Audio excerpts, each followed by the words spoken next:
Is karate just for kids at this point? American karate is one of the two martial arts right now that are known as kind of being like kids' daycare. And it's not the case everywhere. Like, there's plenty of martial arts schools that aren't kids karate or whatever. I just recently started thinking about this because I had a seminar right here, and instead of doing warm-ups, I wanted everybody to have fun, so I played kids karate games to start off the class. And as I'm doing it, I'm like explaining it to this room of adults. I'm like, hey, we are gonna play kids karate games. It was something that I'd never seen anybody do before. I thought it would be super fun, and it would be good, like a good icebreaker, and it seemed everybody enjoyed it. Last person to get to the line is out. Shark!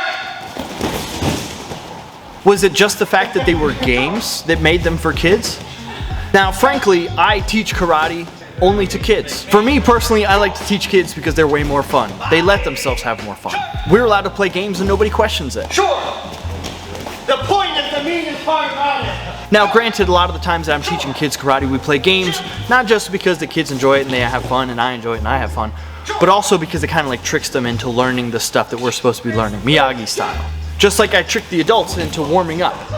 Maybe I didn't trick them, I kind of told them. The more I think about it, like, what makes it a kid martial art? What is it I teach my students that are children that is different than I learn in a Muay Thai class later? Comparing the two, I mean, we warm up, do pad work or drills with each other, we do technique work, they spar from time to time. The main difference is at the end of class, we play a game.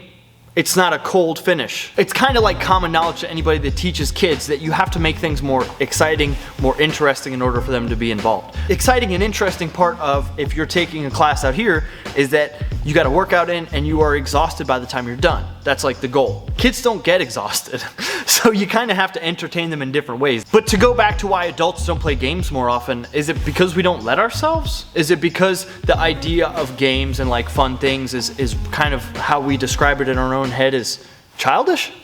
Okay, so there was this game that I played with my kids called Sensei Says. The winner of Sensei Says wins a pair of high boots gloves. And it's very similar to Simon Says. The only difference is I make you do martial artsy stuff. This is the first time I've ever played Sensei Says with adults. And pretty much what I've realized is that I just put on this seminar to make adults go through kids' things. And so thank you guys for being here. Okay. Sensei says Chia position. Right. Sensei says, fight! Good. Sensei says front, keep it back leg. Go! Good. I want to hear nice loud kias again. Go! If you threw it go bottom down. Sensei says. And I was really proud of the group that I had this seminar because I have no idea how often they do kids karate games, but they jumped right into it. They enjoyed the crap out of it. Hopefully. They all warmed up, they all had fun. We had like a little competitive moment. I have a ton of interactions with people that I used to take karate with when I was a kid, you know, now when we're grown up, but they'll often be like, so you still take karate? And I go, yeah, of course I do. Like I enjoyed it. After I give them that answer, they kind of like think to themselves a little bit and they go, yeah, you know, I always wish that I'd stuck with it and I just like kept going. And karate attendance does tend to drop off right around the teenage years. And then it picks back up as people get a little bit older. We have a ton of kids who take karate, and then as they become teenagers, they kind of filter out a little bit. Maybe they'll start to pick it back up in the late 30s.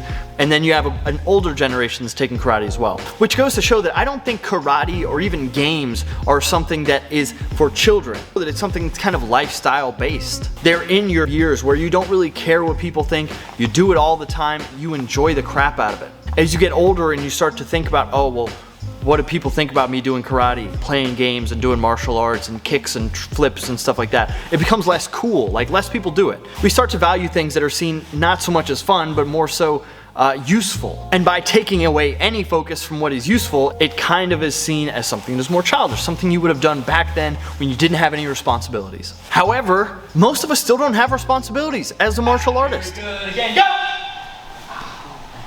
You're still, you might just pick that foot up. Well, we're kind of dropping like flies here. Sensei says shield position. All right. Sensei says put your hands on your knees. Sensei says put your hands on your head. Put your hands on your head. Sensei says put your hands on your head. Sensei says fight thing. Okay, not too bad. Sensei says switch. Sensei says switch, switch. Not too bad. Sensei says switch, switch, switch. Good, 4 of them this time now. Switch, switch, switch, switch. Go.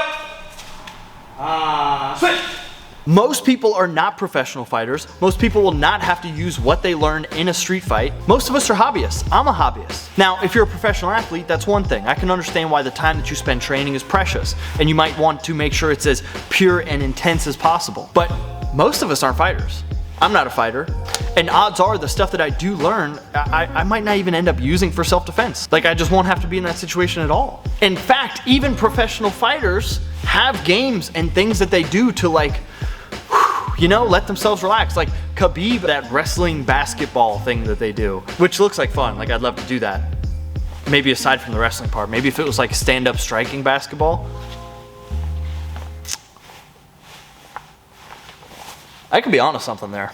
Anyway, the point I'm making is that the more you enjoy yourself, the more you're willing to do stuff again because you enjoyed it. Sensei! Sensei says, switch! Faster, switch! Oh, it was down to 2. Sensei says put your hands in your knees. Sensei says put your hands in your head. Put your hands in your hips. Sensei says put your hands in your hips. Sensei says put your hands in your knees. Sensei says put your hands in your head. Put your hands in your shoulders.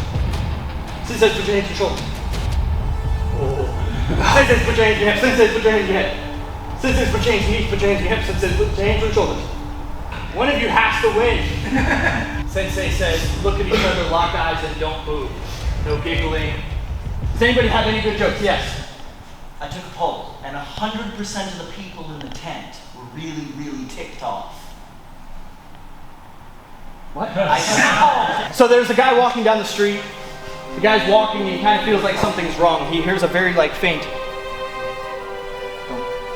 He turns around and he doesn't see anything. Weird. He starts walking again. He's on the sidewalk, he's walking here. It's a little louder. Thump, thump. It's moving a little bit faster. He turns around and he sees like a rush of something brown. He's like, oh, this is strange. He starts to go faster now. There's something there. Variety is a spice of life, and by giving yourself games and making martial arts more than just about how well you can punch or kick somebody, grapple somebody, take somebody down, letting yourself enjoy the process of taking martial arts and making it something that is more repeatable, more enjoyable. By giving yourself a fun outlet in martial arts, your enjoyment is not solely predicated on how much better you get. You can have a day where you get worse, but if you did something that you enjoyed, you're gonna come back. And the average person could be having a better time, which eventually will, I think, in my opinion, make them better. He starts walking faster and faster. He turns around and he sees a coffin. He's like, oh geez, and this coffin's just like bouncing at him. Dum, dum, dum. He gets to his house, he opens up the front door and he closes the front door behind him. He takes a couple big breaths. Coffin busts down the door. He goes up the stairs. He's like full-blown sprinting right now. He gets into his bedroom, he turns around. Coffin hopping up the stairs one by one. The bedroom door, he locks the bedroom door. Sure enough, Coffin breaks through that. He runs into the bathroom, gets into the bathroom, and the coffin is now working its way into the bathroom. He opens the cabinet over top of the sink and he grabs the cough syrup and the coffin stops. I just said all that for you guys to not move at all. All right, I'm gonna buy 2 Hayabusa gloves, shake hands. That's pretty impressive, honestly. Alright, Sensei says I actually will. Big thank you to those who came out to the seminar and got to play these games with me. Big thank you to Hayabusa for hooking us up with this pair of gloves that I can give away to the people who come to the seminar. And yeah, just get out there, go enjoy yourself. Go kick like a bottle or something.